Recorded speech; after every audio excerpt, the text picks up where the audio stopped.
Hello friends, ધમુસ kitchen and vlog પર તમારું સ્વાગત છે. મિત્રો, આજે આપણે બનાવીશું ચણાની દાળમાં રવો નાખીને બજારમાં મળતી એકદમ ટેસ્ટી રેસિપી, અને એ પણ તેલ વગર. આજના સમયમાં હેલ્ધી ખાવું ખૂબ જ જરૂરી છે, અને તેથી જ હું હંમેશા આપના માટે હેલ્ધી રેસિપી લઈને આવું છું. બજારના સમોસા કચોરીને પણ ભૂલાવી દે એવી મજેદાર અને શાનદાર રેસિપી છે, અને ગેરંટી છે કે જો એક વખત તમે આ રીતે નાસ્તો બનાવશો તો હંમેશા આ હેલ્ધી રીતથી જ બનાવવાનું પસંદ કરશો. તો ચાલો ઝડપથી બનાવવાનું શરૂ કરીએ. તો રેસિપી બનાવવા માટે અહીંયા મેં 1 વાટકી જેટલી ચણાની દાળ લીધી છે. તો અહીંયા 2 જણના માપ પ્રમાણે હું આજે બનાવી રહી છું. તમારે જો વધારે બનાવવી હોય તો તમે ક્વોન્ટિટી વધારી શકો છો. દાળને આપણે આવા કોઈ મોટા વાસણમાં લઈ લેશું અને પછી એને સારી રીતે ધોઈ લેશું. તો આ રીતે થોડું ઘસી અને આપણે દાળને સાફ કરી લઈએ. જો પાણી ઘણું ગંદુ થઈ જાય છે એટલે એના ઉપરની જે કાંઈ ડસ્ટ, ધૂળ, માટી હોય એ બધું જ નીકળી જાય. તો આવી રીતે 2-3 પાણીથી આપણે દાળને ધોઈ લઈએ. ખૂબ સારી રીતે ધોઈ અને સાફ કર્યા પછી આપણે દાળને પલાળી લેવાની છે. અહીંયા જો રેસીપી તમે સવારે બનાવવા માંગતા હો તો ઓવરનાઇટ પલાળી રાખવાની છે, અને જો તમે સાંજે બનાવવા માંગતા હો તો 3 થી 4 કલાક અગાઉ આપણે દાળને પલાળી લેવાની છે. અંદાજે 4 કલાક પછી આપણે દાળને ચેક કરી લઈએ. તો અહીં જુઓ, દાળ એકદમ સરસ પલળી ગઈ છે. જો આ રીતે તમારે 3 થી 4 કલાક પલાળી ન રાખવી હોય તો તમે ગરમ પાણી નાખીને પણ પલાળી શકો છો. 2 જ કલાકની અંદર એકદમ સરસ પલળીને તૈયાર થઈ જાય છે. તો દાળમાંનું બધું જ પાણી આપણે કાઢી લીધું છે, અને હવે આપણે લઈશું એક મિક્સર જાર. દાળને આ જારની અંદર આપણે ટ્રાન્સફર કરી દઈએ અને ઢાંકણ ઢાંકી એકદમ સરસ પેસ્ટ બનાવી લઈએ. જો જરૂર પડે તો અહીંયા તમે એકાદી ચમચી પાણી ઉમેરી શકો છો. તો અહીંયા દાળમાંથી આપણે એકદમ સરસ પેસ્ટ બનાવી લીધી છે. અહીંયા આપણે આવી જ પેસ્ટ બનાવીને તૈયાર કરવાની છે. હવે થોડી વાર માટે જારને આપણે સાઈડ પર મૂકી દઈશું. હવે આપણે એક મિક્સિંગ બાઉલ લેશું, અને અહીંયા જુઓ, મેં 1 કપ જેટલો રવો લીધો છે. તો જે કપથી આપણે દાળ લીધી હતી એ જ કપનો ઉપયોગ કરી અને મેં રવો લઈ લીધો છે. હવે અહીંયા રવાની અંદર આપણે 2 ચમચી જેટલું દહીં એડ કરીશું. તો અહીંયા મારી પાસે મોળું દહીં હતું એટલે મેં 2 ચમચી જેટલું એડ કર્યું છે. તમારી પાસે જો ખાટું દહીં હોય તો તમારે 1 જ ચમચી એડ કરવાનું છે. થોડું અમથું પાણી નાખી અને આપણે મિક્સ કરી લેવાનું છે. તો અહીંયા થોડું જ પાણી નાખીશું. જુઓ, આ રીતે આપણે મિક્સ કરી લેવાનું છે. તો અહીંયા એક સાથે વધારે પાણી નહીં એડ કરીએ, થોડું જ પાણી એડ કરીશું.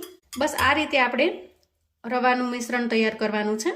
તો અહીંયા આ રીતે કરવાથી રવો છે એ એકદમ સારી રીતે ફૂલી જશે. અહીંયા આપણે 5 મિનિટ ઢાંકી દઈશું. થોડી વાર પછી આપણે રવાને ચેક કરી લઈએ. તો અહીંયા તમે જુઓ, રવો છે એ એકદમ સરસ રીતે પલળી ગયો છે. પીસેલી ચણાની દાળને આપણે રવામાં એડ કરી દઈએ. હવે આપણે આ દાળના મિશ્રણને રવાની અંદર મિક્સ કરી દેવાનું છે. તો અહીંયા સૌથી પહેલાં કશું જ ઉમેર્યા વગર બંનેને ખૂબ સારી રીતે મિક્સ કરી લેવાના છે. હવે અહીંયા ઉમેરીશું સ્વાદ પ્રમાણે મીઠું. અડધી ચમચી અહીંયા હળદર એડ કરીશું. 1 ચમચી ચીલી ફ્લેક્સ ઉમેરીશું. કેપ્સિકમના એક નાના ટુકડાને મેં ઝીણો ઝીણો સમારી લીધો છે, એને એડ કરી દઈએ. લીલી ડુંગળીના પાનને મેં અહીંયા એકદમ ઝીણા સમારી લીધા છે, એને પણ એડ કરી દઈએ. તો અહીંયા તમે કોથમીરની જગ્યાએ લીલી ડુંગળીનો ઉપયોગ કરી શકો છો, અથવા તો કોથમીર અને લીલી ડુંગળી બંનેનો ઉપયોગ કરી શકો છો, કેમ કે લીલી ડુંગળીના પાન નાખવાથી એકદમ મસ્ત ટેસ્ટ આવે છે. આદુને મેં આવી રીતે ખમણી લીધું છે, એને એડ કરી દઈએ. થોડી અમથી કોથમીર એડ કરીએ. હવે બધી જ વસ્તુને મિક્સ કરી લઈએ. તો અહીંયા તીખાશ માટે મેં લાલ મરચું નથી વાપર્યું કે લીલા મરચાંના ટુકડા પણ નથી નાખ્યા, પણ અહીંયા મેં ચીલી ફ્લેક્સ ઉમેર્યા છે. તો બાળકોને ધ્યાનમાં રાખી અને નાસ્તો બનાવું છું એટલે થોડા ચીલી ફ્લેક્સ જ ઉમેર્યા છે. તમારે જો થોડું સ્પાઇસી બનાવવું હોય તો તમે લાલ મરચું પણ એડ કરી શકો છો, અથવા તો લીલું મરચું હોય એને ઝીણા ઝીણા કટકા કરીને ઉમેરી શકો છો. એનાથી થોડું સ્પાઇસી બની જશે. તો અહીંયા જુઓ, આપણું મિશ્રણ બનીને તૈયાર થઈ ગયું છે, અને મિશ્રણની કન્સિસ્ટન્સી આપણે આ રીતની જ રાખવાની છે. અને એટલા માટે જ અહીંયા મિશ્રણ બનાવવા માટે પાણીનો બહુ ઓછો ઉપયોગ કર્યો છે.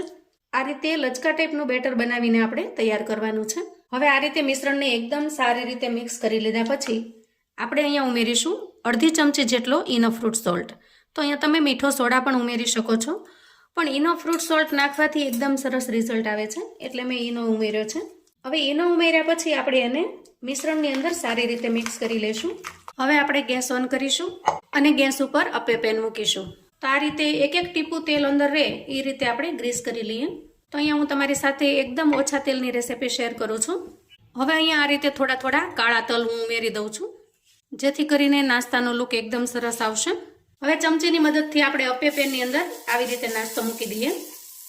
તો આ રીતે નાસ્તો બનાવવાથી એકદમ ઓછા તેલથી તમે ખૂબ જ હેલ્ધી નાસ્તો બનાવીને તૈયાર કરી શકો છો. તો અહીંયા બધા જ ખાના છે એને આપણે આવી રીતે ભરી લઈએ. એકદમ સરસ ફૂલેલો નાસ્તો બનીને તૈયાર થશે.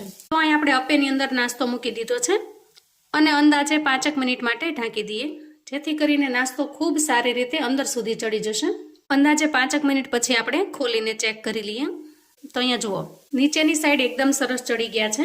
એને આપણે સાઈડ ફેરવી લેશું. આ રીતે બધા જ અપ્પેની આપણે સાઈડ ચેન્જ કરી લઈએ. તો અહીંયા સાઈડ ચેન્જ કર્યા પછી આપણે થોડું તેલ એડ કરી દઈએ, જેથી કરીને નીચેની સાઈડ પણ ખૂબ સરસ રીતે ચડી જાય. અને થોડી વાર માટે ઢાંકી દઈએ. નીચેની સાઈડ પણ એકદમ સરસ તૈયાર થઈ ગયા છે. તો અહીંયા જુઓ, બધા જ અપ્પેને આપણે ડીશની અંદર લઈ લીધા છે અને એક નાસ્તો ખૂબ સરસ રીતે ફૂલીને દડા જેવો થયો છે. આ નાસ્તાને તમે નાની મોટી ભૂખમાં, સાંજે અથવા તો સવારે બ્રેકફાસ્ટમાં પણ બનાવી શકો છો. સમોસા, કચોરી, બટાકાવડા આ બધું જ ભૂલી જાઓ એવો સરસ મજાનો ટેસ્ટ બને છે. અને ગેરંટી છે મિત્રો કે જો એક વખત તમે આ નાસ્તો બનાવી લીધો તો હંમેશા આ નાસ્તો બનાવવાનું તમે પસંદ કરશો. એકદમ સ્પોન્જી અને ખૂબ જ હેલ્ધી એવો નાસ્તો બનાવીને તૈયાર કર્યો છે. હું તમને અહીંયા તોડીને બતાવું. જો તમે જોઈ શકો છો, આ નાસ્તાને તમે ગ્રીન ચટણી, ટોમેટો ચટણી અથવા તો આમલીની ચટણી સાથે પણ પીરસી શકો છો. ખૂબ જ ટેસ્ટી એવો લાગે છે. ઓછા તેલની અંદર ખૂબ જ લાજવાબ બને છે અને વળી એકદમ સ્પોન્જી અને જાળીદાર બનીને તૈયાર થાય છે. મેથીના ગોટાના ટેસ્ટને પણ ભૂલાવે એવો સરસ ટેસ્ટી બનીને તૈયાર થાય છે. તો મિત્રો, તળીને બનાવવા કરતાં આ તમે ખૂબ જ હેલ્ધી રીતે બનાવીને તૈયાર કરી શકો છો. જો તમે ડાયટિંગ પર છો અથવા તો ઓછું તેલ ખાવાનું પસંદ કરો છો તો આ નાસ્તો તમારા માટે એકદમ બેસ્ટ ઓપ્શન છે. તો આ રીતે અવનવું જાણવા માટે ચેનલ પર જો તમે નવા છો તો ચેનલને સબસ્ક્રાઇબ કરો. વિડીયો ગમે તો લાઈક અને શેર કરો. તમારા સગા સંબંધી મિત્રોને પણ આપણી આજની ઓછા તેલમાં કચોરી બનાવવાની રેસિપી ચોક્કસથી મોકલી આપજો, જેથી એ લોકો પણ બનાવીને તૈયાર કરી શકે, એન્જોય કરી શકે અને એના પરિવારને પીરસી શકે. અને મિત્રો, જો તમને વિડીયો ગમે તો એક સરસ મજાની કોમેન્ટ કરી દેજો, જેથી કરીને મને ખૂબ પ્રોત્સાહન મળે અને આવી અવનવી નવી રેસિપી તમારી સાથે શેર કરવાનું મને નવું બળ મળે. તો મને સપોર્ટ કરવા માટે વિડીયોને લાઈક કરો, શેર કરો અને ચેનલને સબસ્ક્રાઇબ કરો. ફરી મળીએ એક નવી રેસિપી સાથે. ત્યાં સુધી આવજો મિત્રો.